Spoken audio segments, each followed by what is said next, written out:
नमस्कार मित्रांनो, मन धागा धागा जोडते नवा या 31 जुलैच्या भागामध्ये आपण पाहणार आहोत की रेश्माला बघून रुंदा मुद्दाम विचारते की म्हणजे भाऊजींचा जीव पाण्यातून वाचवणारी त्या दिवशीची मुलगी तू होती का रेश्मा?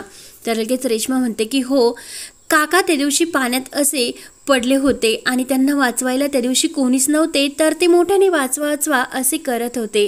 तर मी धावतच तेथे गेले आणि माझ्या ओढणीने त्यांचा जीव वाचवला आणि मग नंतर मी त्यांना त्यांच्या गाडीजवळ नेऊन सोडले. मी त्यांना त्यांचे नाव विचारले पण त्यांना काही सांगता आले नाही. त्यांनी जर मला त्यांचे नाव सांगितले असते तर मला समजले असते की हे सार्थकचे बाबा आहे, तर मी त्यांना घरी सुद्धा आणून सोडले असते असे रेश्मा खोटे सांगत असते. मात्र जे काही सार्थकचे बाबा असतात ते रेश्माकडे बघतच असतात. तेव्हा रुंदा मात्र खुश होऊन रेश्माकडे बघत असते, तर दोघी एकमेकींकडे बघून खुश होऊन हसत असतात. तेव्हा सार्थक लगेच रेश्माची ओढणीचा जो काही गोंडा असतो तो सुधाला दाखवतो आणि आई हे बघ, हा गोंडा सुद्धा सारखाच आहे. तर सुद्धा ते दोन्ही गोंडे आपल्या हातात घेऊन बघते आणि रेश्माकडे बघून खुश होऊन ती सार्थकला म्हणते की सार्थक, हा दोन्ही गोंडे सेम आहे. त्यानंतर इकडे आनंदी आपल्या ऑफिसमध्ये एका मुलीबरोबर बोलत असते आणि केदार त्याच वेळी तेथून जात असतो. तेव्हा आनंदीच्या ओढणीचा जे काही गोंडा असतो तो गोंडा तो बघतो आणि सार्थकच्या बाबांना वाचवणारी दुसरी तिसरी कोणीच मुलगी नसून आनंदीच आहे हे त्याच्या लक्षात येते. तेव्हा लगेच केदार आपल्या मोबाईलमध्ये आनंदीच्या ओढणीच्या गोंड्याचा फोटो काढत असतो आणि या आनंदीच्या ओढणीला सुद्धा तेच गोंडे आहे. पण नशीब सार्थक मात्र अगोदर रेश्माला घेऊन घरी गेला आणि आता आपला प्लॅन हा फत्ते झाला असेल, म्हणजे आम्ही यातून वाचलो आणि जरी काही झाले तर सासूबाई आहे ना तेथे सावरण्यासाठी. त्यामुळे केदार हा विचार करत असतो. त्यानंतर इकडे अण्णांनी इन्स्पेक्टर साहेबांना घरी बोलवलेलेच असतात आणि अंशुमनने काय धमकी दिली ही मालतीला सांगायला लावत असतात. तर मालकी घाबरतच इन्स्पेक्टर साहेबांना सर्व काही सांगत असते. मालती सांगू लागते की त्यांनी मला असे सांगितले की मी ते आनंदीच्या नावाची एक चिठ्ठी लिहीन आणि उद्या आत्महत्या करील आणि याला सर्व जबाबदार आनंदी राहील, म्हणजे मी तिचं वाटोळं केल्याशिवाय या राहणार नाही अशी धमकी दिलेली असते. तर मालती खूपच घाबरते. तेव्हा इन्स्पेक्टर साहेब मालती आणि अण्णाला समजवतात की अंशुमनने यापुढे काही जरी केले तुम्हाला त्याबद्दल काही होणार नाही, टेन्शन घेऊ नका. तेव्हा अण्णा इन्स्पेक्टर साहेबांचे आभार मानत असतात की आमच्यासाठी तुम्ही का वेळ काढून येथे आलात. तर लगेच इन्स्पेक्टर म्हणतात की ॲडव्होकेट गायत्रीचा फोन आम्हाला आला होता आणि त्यांनी याबद्दल सर्व काही माहिती दिली, म्हणून चौकशी करण्यासाठी आम्ही येथे आलोत. त्यानंतर इकडे सुधा आणि घरच्या सर्वांना वाटत असते की रेश्मानेच सार्थकच्या बाबांचा जीव वाचवलेला आहे, त्यामुळे सुद्धाही हात जोडून रेश्माचे आभार मानत असते. मात्र सार्थकच्या बाबांना ते नसते, कारण त्यांनी आनंदीला ओळखलेले असते. त्यांना वाटत असते की ही ती मुलगी नाही, म्हणून तिच्यावर त्यांना संशय येत असतो. तर लगेच रेश्मा नाटक करत म्हणत असते की काकू, माझ्या जागी दुसरं कोणी जरी असते तरी त्या मुलीने हेच केले असते आणि काकांचा जीव वाचवला असता. तर लगेच रुंदा मुद्दाम म्हणते की भाऊजींचा जीव वाचवणारी मुलगी ही रेश्माच होती, ज्या मुलीला आपण इतक्या दिवसातून शोधतो आणि ती आपल्या किती जवळ होती.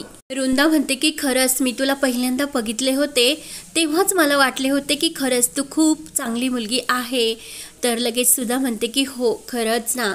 रेश्मा मात्र खूप खुश होत असते.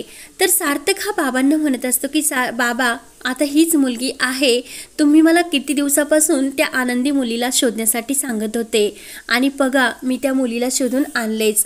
तर बाबांच्या डोक्यात मात्र वेगळंच काहीतरी असते, कारण ही ती मुलगी नाही असे त्यांना कुणालाच सांगता येत नसते. तेव्हा लगेच सार्थकचे बाबा म्हणतात की ही ती मुलगी नाही, ती दुसरीच खूप आनंदी चेहऱ्याची मुलगी होती. तिच्याकडे जर बघितले तर मला असे वाटले होते की मला वाचवण्यासाठी देवाने चक्क तिला पाठवले. तर लगेच रुंदा आणि रेश्माचा मात्र खूप असा तीळ मात्र जळफळाट होतो आणि त्यांच्या पायाखालची जमीन हादरते. बाबा म्हणतात की नाही, ही ती मुलगी नाही.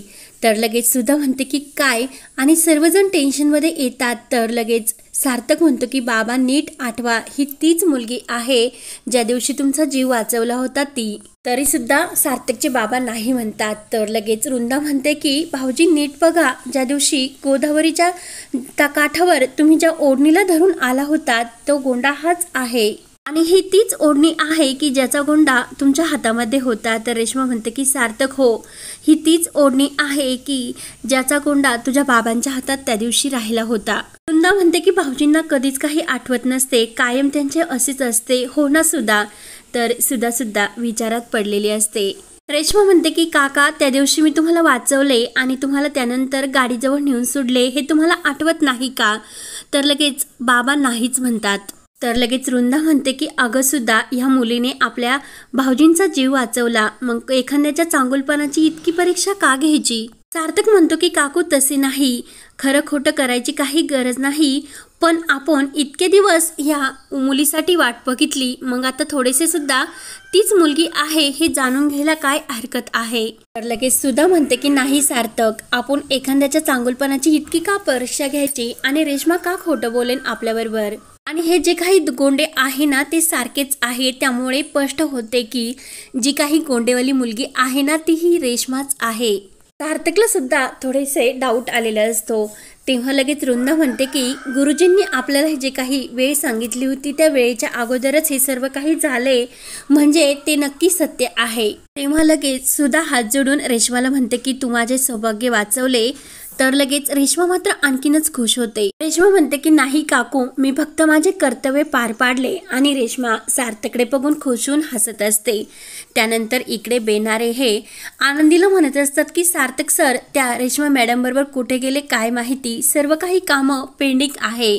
तर आनंदी खुश होऊन बेनाऱ्यांना म्हणते की तुम्हाला काही काम असले तर मला सांगा, मी ते सर्व काही करून देते. तर आनंदी ही बेनाऱ्यांकडून त्या फाईल्स घेत असते. तेवढं तेथे केदार येतो आणि केदार बेनाऱ्यांना म्हणतो की येथे काय गप्पा मारतात, तुम्ही तुमच्या कामाला लागा, मला आनंदीला दुसरे काम द्यायचे. तर बेनाऱ्यांना टेन्शन येते आणि आनंदीला सुद्धा. तेव्हा बेनार हे बाहेर जातात. तर लगेच केदार त्या ओढणीच्या गोंड्याकडेच बघत असतो. आनंदी म्हणते की काय झाले सर, कोणते काम आहे? तर लगेच केदार म्हणतो की तुम्ही जी काही बॉक्सची जबाबदारी का घेतली ते बेनाऱ्यांचे काम आहे.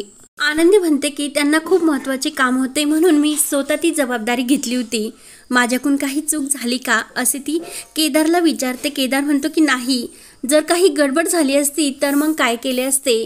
तेव्हा केदारचे लक्ष मात्र त्या गोंड्याकडेच असते आणि केदार लगेच आनंदीची ओढणी आपल्या हातामध्ये धरतो. तर आनंदी ही खूप केदार सरांवर चिडते आणि केदार घाबरतच विचारतो की ह्या ओढणी फाटली कशी? तर लगेच आनंदी सांगते की ही ओढणी फाटली नाही, तिचा फक्त एक गोंडा तुटला. तेव्हा केदार विचारतो की हा ओढणीचा गोंडा तुटला कसा? आनंदी सांगते की काही महिन्यापूर्वी एका काकांना मी गोंदावरीच्या पाण्यातून वाचवण्यासाठी ही ओढणीची मदत घेतली आणि ती ओढणीच्या त्या झटापटीत ही ओढणीचा गोंडा तुटला गेला. तर केदारच्या लक्षात येते की सार्थकच्या बाबांना वाचवणारी हीच ती मुलगी आहे. तर लगेच केदार टेन्शनमध्ये येतो. आनंदी मात्र केदारकडे बघत आणखीनच टेन्शनमध्ये येते आणि सरांच्या मनात नेमकं काय चालू आहे? तर लगेच केदार म्हणतो की ऑफिसमध्ये येताना असे फाटके तुटके घालून यायचे नाही. तर आनंदी म्हणते की ठीक आहे सर, परत हा ड्रेस मी नाही घालून येणार आणि खास करून सार्थक सरांच्या लक्षात यायला नको, ते तुमच्यावर खूपच चिडतील. तर आनंदी आपल्या ओढणीच्या गोंड्याकडे बघत ती सुद्धा विचार करत असते. त्यानंतर इकडे सर्वजण रेश्माचे कौतुक करत असतात. तेव्हा सुद्धा ही रेश्माचे औषण करते आणि तिच्या पाया पडण्यासाठी सुद्धा लागते. रेश्मा म्हणते की काकू हे काय करता, तुम्ही वयाने माझ्यापेक्षा खूप मोठे आहात. तर लगेच सुद्धा म्हणते की अगं तू माझे आज सौभाग्य वाचवले आणि तू माझ्यासाठी देवीच आहे. तर लगेच ही वृंदा म्हणत असते की खरंच तू आमच्यासाठी देवीच आहे. तर लगेच रेश्मा ही खुश होते आणि मनात म्हणते की वृंदा काकू, तुमच्या त्या गोंड्याने मला आज देवी बनवले आणि लवकरच मी सार्थकच्या मनात राणी म्हणून लग्न करणार. तेव्हा हा भाग येथे संपतो. तर पुढील भागामध्ये काय होणार हे पाहण्यासाठी आपल्या चॅनलला नक्की सबस्क्राईब करत राहा. धन्यवाद.